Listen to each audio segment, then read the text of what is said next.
मतलब paper easy था, बहुत ज्यादा टफ नहीं था, मॉडरेट था। जीके और बैंकिंग कैसी आई थी? जीके भी अच्छी आई थी और बैंकिंग भी सही थी। अच्छा, करंट अफेयर्स कहाँ से पूछे गए? कोई ट्रेंड आपको ऐसा याद हो? नहीं, मोस्टली दिसंबर से भी थे, जनवरी से भी थे और नवंबर से थे। मैथ्स भी ठीक थी और रीजनिंग तो बहुत सही थी। रीजनिंग सही थी। अच्छा, कोई टॉपिक्स आपको याद हो कहाँ से पूछे गए हो? क्रिटिकल रीजनिंग ज्यादा आए थे, मतलब ऑलमोस्ट 13-14 क्वेश्चन क्रिटिकल रीजनिंग से थे। Okay. और 2 पजल्स थे और दोनों ही मतलब मॉडरेट लेवल के थे, बहुत ज्यादा टफ नहीं थे। ओके, मैथ्स में कोई टॉपिक याद हो आपको? मैथ्स डीआई तो आपकी 3 डीआई आई थी, जिसमें से 2 मॉडरेट थी, आप कर सकते थे। ओके, कट ऑफ क्या एक्सपेक्टेड है? Cut off almost 90 above, 85-90। Okay, colour tough था। मतलब पहले जो दिए ना, इस साल ही मेंस दिए हैं 2 दिन, हाँ। उससे तो टफ ही लगा मुझे। अच्छा। आईबीएस कलर से मतलब टफ था। अच्छा, कौन सा सेक्शन ज्यादा टफ आया था? सबसे ज्यादा टफ तो जीआई थी। जीआई थी। हाँ कहाँ जी, से क्योंकि क्वेश्चन पढ़ी पूछे बहुत थी गए? और उसके बाद भी 13 क्वेश्चन ही करे हैं अच्छा, कहाँ से क्वेश्चन आए थे?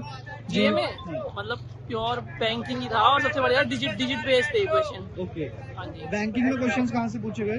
बैंकिंग में सर ये सीधा पूछ रखा था, एक ही क्वेश्चन में पूछ रखा था ऑप्शन देके कि स्मॉल फाइनेंस बैंक कितने हैं, पीएसबी कितने हैं और हाउसिंग स्मॉल फाइनेंस बैंक कितने हैं, सबके डाटा पूछ रखे थे कितने हैं इस टाइम प्रेजेंट में।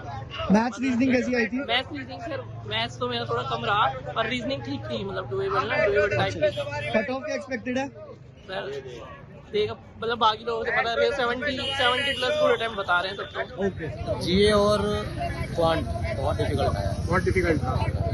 और रीजनिंग एवरेज बोल सकते हो आप। फिटनेस के कुछ कुछ नहीं है, कुछ भी नहीं नहीं है। है बैंकिंग में। क्या लगता है एक्सपेक्टेड कट ऑफ क्या जानी चाहिए? मतलब 1-1.5 साल पहले के करंट अफेयर्स पूछे हुए हैं। जीए की कट ऑफ तो बहुत कम जानी है। तो इस बार सेक्शनल तो है नहीं इसमें। ओवरऑल कट ऑफ मुझे लगता नहीं है कि 70 से ऊपर जानी चाहिए। मेरा तो ठीक गया मतलब। ठीक है। एक बार डिफिकल्टी लेवल बताएंगे सेक्शन वाइज? सेक्शन वाइज जी के बहुत डीप पूछा था, जी मतलब बहुत अंदर जाके। ओके, जिसने स्टेप बाय स्टेप अंदर तक नहीं पढ़ा होगा उसके बस की नहीं थी। और जनवरी और दिसंबर फोकस था पूरा उसका। अच्छा, करंट अफेयर्स का। हाँ, करंट अफेयर्स का। Banking awareness इंग्लिश करने लायक थे। बैंकिंग अवेयरनेस जो भी वो पूछा था पूरा उसने जनवरी ही पकड़ लिया था, जनवरी और दिसंबर। ओके, और मैथ्स रीजनिंग कैसी आई थी? मैथ्स करने लायक थी, रीजनिंग बहुत ऐसे टफ नहीं थी, ओके, मतलब मैं बोलूँगा मॉडरेट टाइप की थी। कोई क्वेश्चंस आपको याद हो, कोई टॉपिक्स आपको याद हो, बता सकते हो? रीजनिंग का हाँ, रीजनिंग का जैसे एक 13 फ्लोर का पजल आया था, उसमें 9 लोग बैठे हुए थे। हाँ, तो उसमें 4 प्लेसेस खाली थे, 9 लोगों को बिठाना था। ओके, बाकी क्रिटिकल रीजनिंग के 6-7 या 6-7 क्वेश्चन रहे होंगे अप्रॉक्स। और करंट अफेयर्स से कहाँ से क्वेश्चंस पूछे गए थे? करंट अफेयर्स में देखिए, तो ये पूछ लिया था उसने कि ये अयोध्या मंदिर जो बना हुआ है इसके मतलब ये किस शैली से बना हुआ है, ओके, पहला। और उसमें बहुत सारे क्वेश्चन पूछे थे, याद नहीं आ रहे। ओके, आपका कट ऑफ क्या एक्सपेक्टेड है?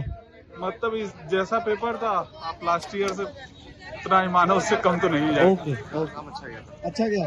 कहाँ से क्वेश्चन आए थे, बता सकते हैं? जीए तो थी ना, करंट अफेयर्स जैन से थी पूरी। ओके, जैन से। हाँ, करंट अफेयर केवल Jain. Banking awareness RBI related किया था, आरबीआई फोकस। ओके, और मैथ्स रीजनिंग कैसी आई थी? ऐसे डोएबल थी दोनों। डुएबल थी। कहाँ से क्वेश्चन पूछे गए थे?